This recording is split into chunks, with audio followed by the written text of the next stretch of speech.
In this video, I'm going to show you how to attach a file in Outlook.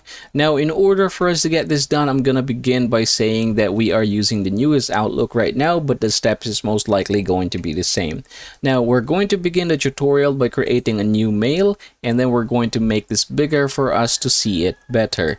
Now, from here, what you are going to do is basically just fill in everything right here. So you have the recipient, say for example, this one, carbon copy if needed, the subject, and say for example you have already filled in everything, you have all the details, you can go ahead and start attaching a file by clicking this button right here. And then you have four options: browse from your computer, OneDrive, from other cloud services, or you can link this one or use a link.